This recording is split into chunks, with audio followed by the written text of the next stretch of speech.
All right, what's going on, everybody? Welcome to Eviscerator Gaming. Just bringing you another build video. Before we get started, go ahead and smash that like button, subscribe, or wherever you're at watching this video. Give me some love with that like button, and subscribe and follow. All right, so this particular build video will be the tank build, or what I like to call Team Tank. All right. So this particular build is a basic build, just, the highest amount of armor that you can get. It's not a lot of damage, but it's the highest amount of armor you can get. And this build is basically built for giving your team armor. It's a basic build, and like I always say, this is really a good build for if you're starting out in the game, or because if you notice, I'm not using a Foundry backpack or chest piece, which you can only get in the Iron Horse raid. But basically, this build is for just a basic armor build where you're giving your team as much armor as you can. And this particular build has 2.1 million armor. So you're going to be giving a percentage of 2.1 million armor to your teammates at any given time. All right, so I'll start out with the weapons. In this particular build, I have the Septic Shock, the Scorpio, which has a Septic Shock, and which is shooting the target applies stacks of venom, which lasts for 10 seconds. Increasing stacks adds more severe debuffs to the target. The first shot is going to be poison. The third shot is going to be disorient. 6 is going to be shock. 7 is going to target takes additional damage, 20% damage from all sources. Stacks no longer increase, and duration of status effects is based on percentage of pellets hit on applying shot. Just keep in mind that all the shots don't necessarily have to be on the same target. Now that 10 seconds is pretty important, but it's venom, which lasts for 10 seconds. Now the second weapon I have here is the classic M1A, which is pretty much my go-to for any build. When I'm trying to figure out what weapon to add, I just put the M1A on there because it's pretty much the best weapon in the game. But you could also use any other weapon with another talent. That particular weapon, M1A, I have Boomerang on there, but you can use pretty much any other weapon, preferably a talent that's going to give you armor, because remember, most of these talents, when they proc, they give a percentage of armor that you already have on.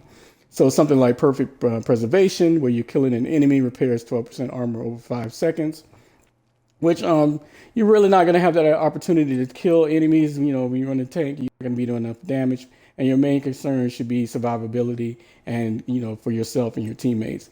But, Perfect Preservation, or something like, Reformation, Perfect Reformation, headshots grant plus 40% skill repair for 15 seconds, which we really wouldn't apply as much to this build unless you drop your hive down. But this one right here, killing an enemy, repairs 12% of armor over 5 seconds with Perfect Preservation, and headshots kills improve the repair by an additional 12%.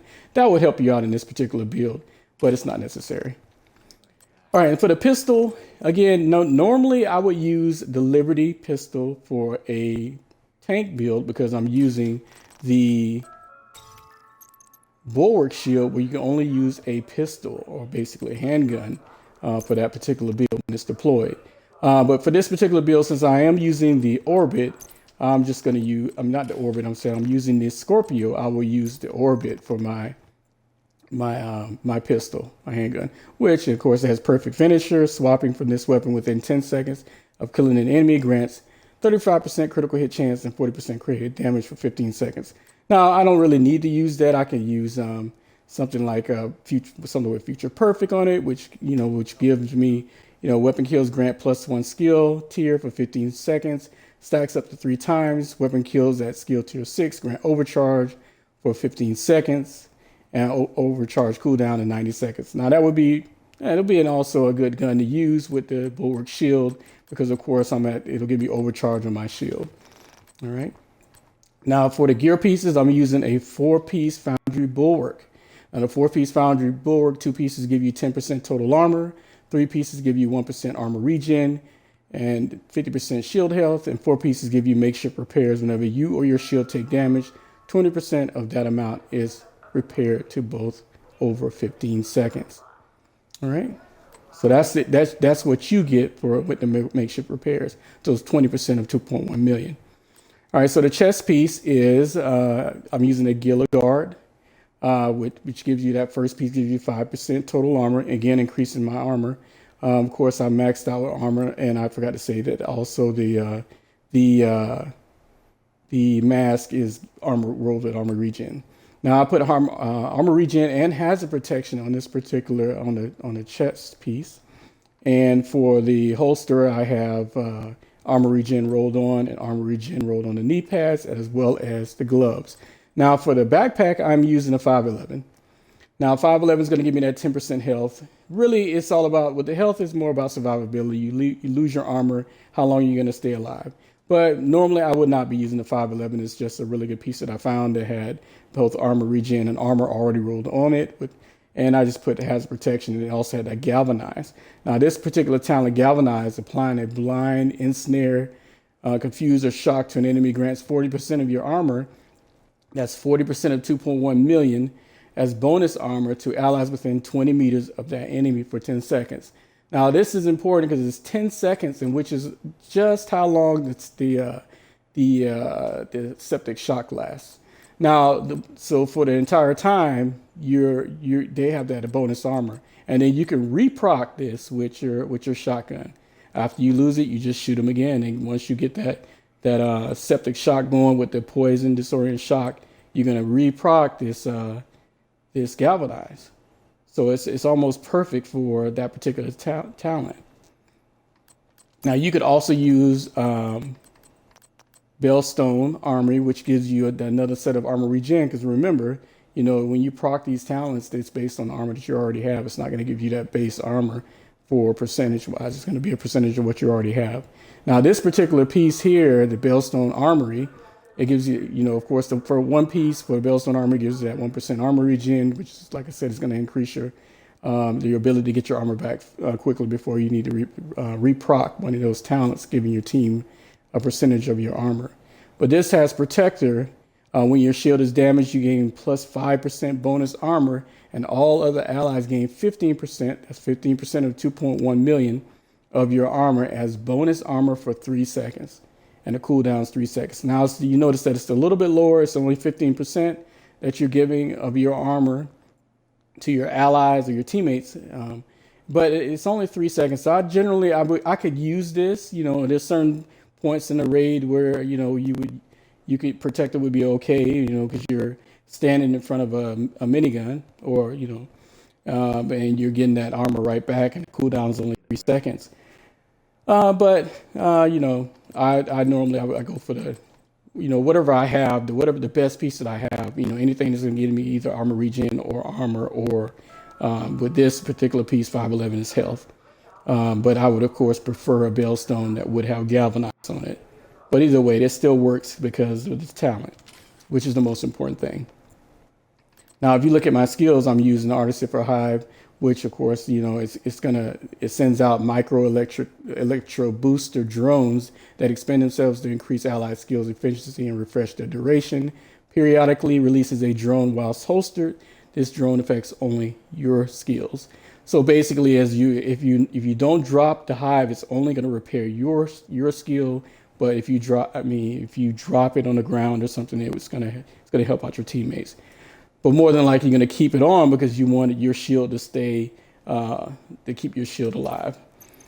All right, so you can redeploy, because if your shield gets killed or gets destroyed, then you have to wait for the cooldown. All right, so for this, for the skill, the Artificer Hive, I'm using duration. Of course, I can use health. It really doesn't matter. Of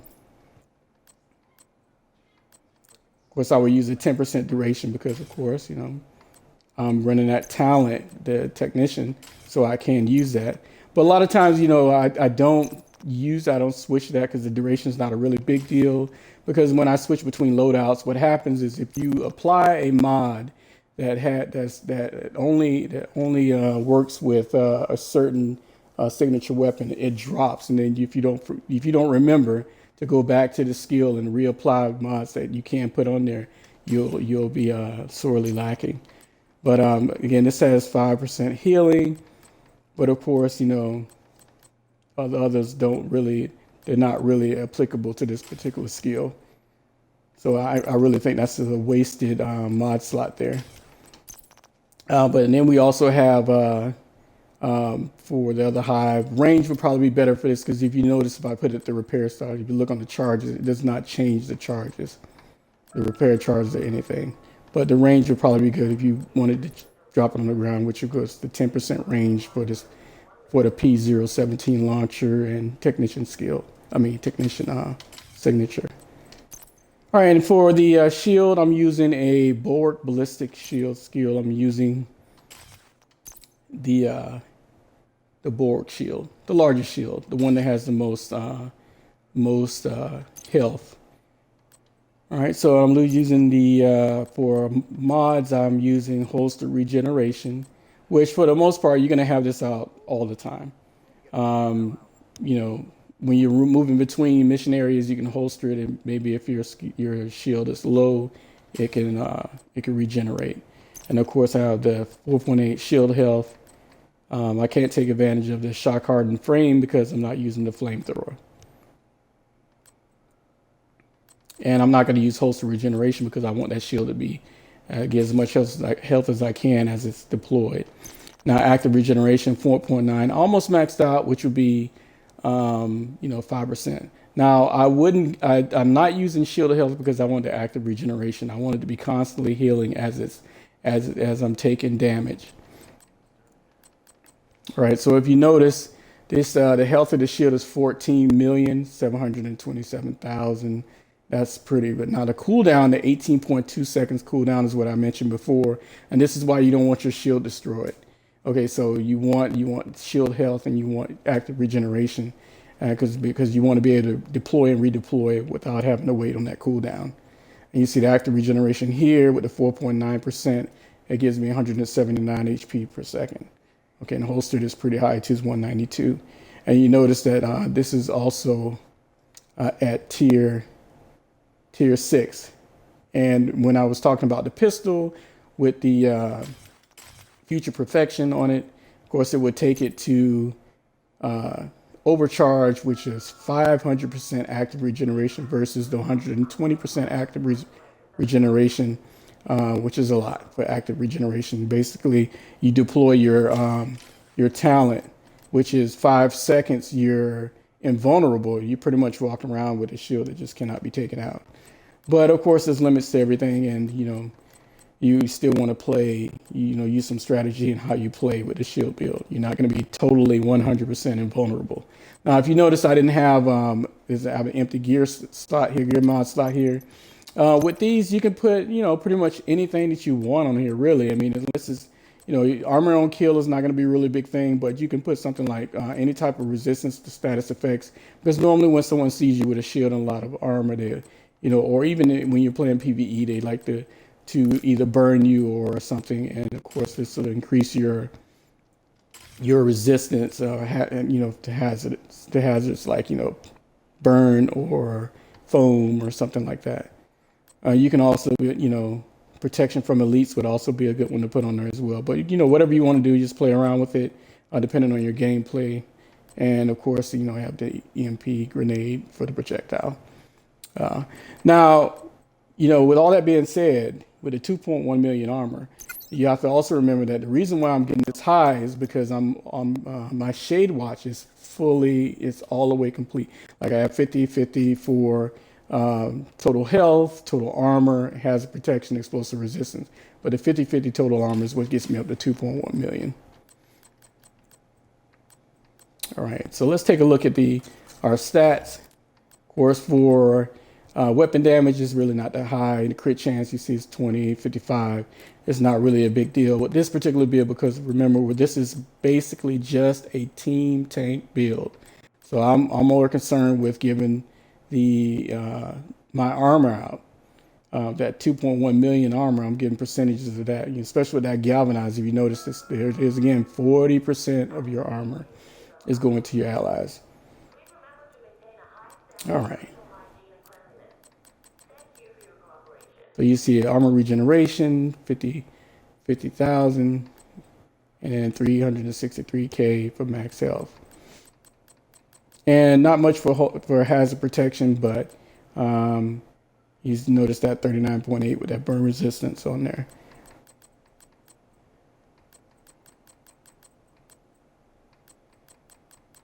And that's pretty much about it. If you notice on the shield, the active regeneration, what I mentioned before with the 14.7 million health, which is a lot, and with the increased active regeneration.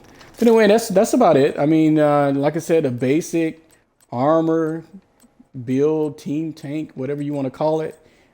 This is just the basics. You put this together and you're good to go for if you want to give your team armor. If you just want to, you're all about survivability. You don't care how long it takes for you to kill a NPC. You just want to walk around tanky and just take all day to complete a mission. But hopefully you're running with a team and you're giving them all this armor. But remember, you hit them with that septic shock and it will definitely give you, and I can show you that in the range it gives you. You just reprocs it right away.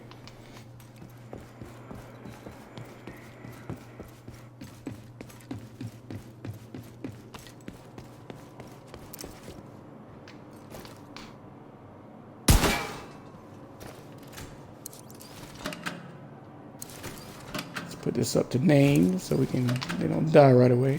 So if you look at my bar, my armor bar, as soon as I proc, when I hit septic shock, boom, right there. You see the bonus armor right there to the right. Bonus armor.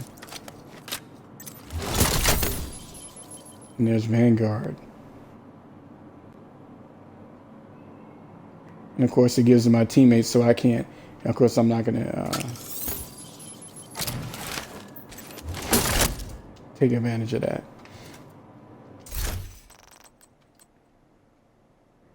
But it does make my shield invulnerable for 5 seconds. All right. And then if you notice also, the Artificer Hive is constantly sending out those charges, and the refill speed is 1.3 seconds. So basically, can you stand with your shield for 1.3 seconds before getting that hit from the Artificer Hive, which is going to give you, it's going to buff minus 20% with the duration of 10%. The skill repair is 24%. All right. But that's pretty much it, guys. Like I said, if you have any comments or questions, or I have no problem, talking about build. You think this build is, you have a better idea for tank build, that's great. That's you can put something in the comments. And if you want to see me do another build, any build that you're specifically interested in to perform a certain function, or something that you want to get done in a mission and you're just trying to figure out how to do it, just leave me a comment, like and subscribe, hit that like button, and follow me on Twitch, follow me on Facebook, YouTube, wherever you're seeing this video. And take it easy, guys, and thanks.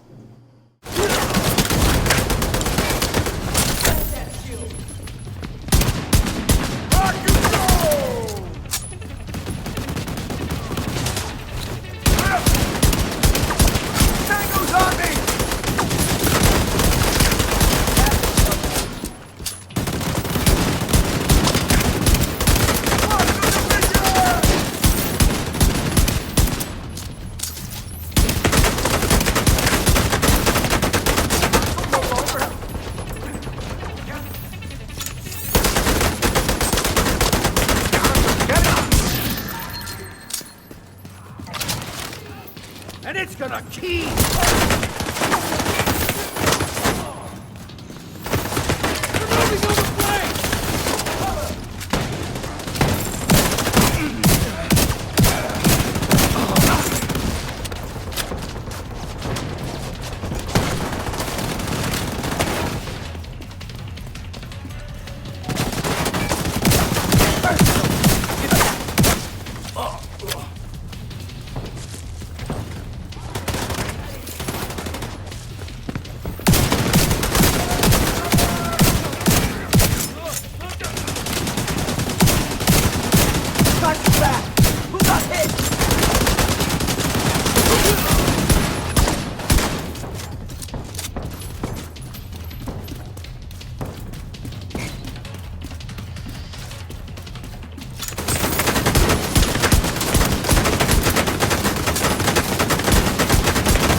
That was the last of them.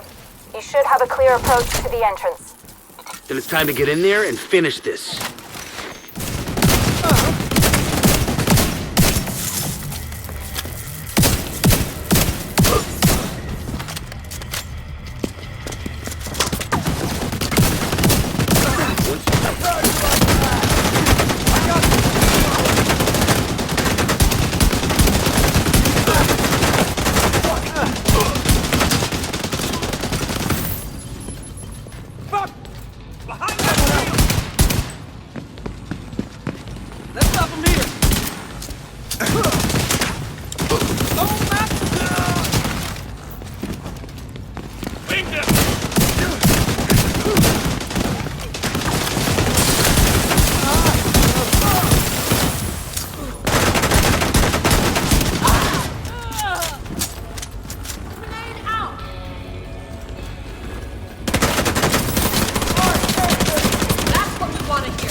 Shit, I better find cover!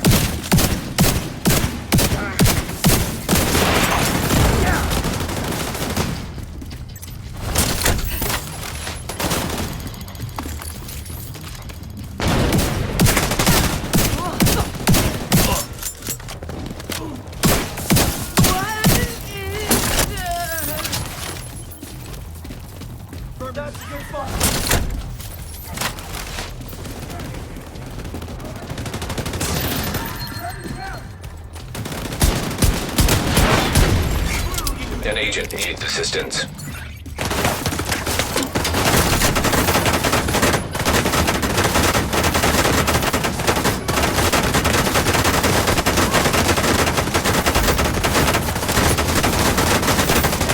He's healed up.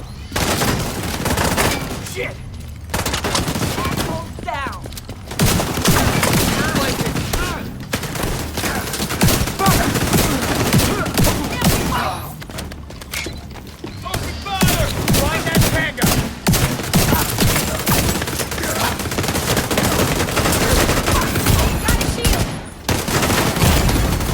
Immediate medical assistance needed.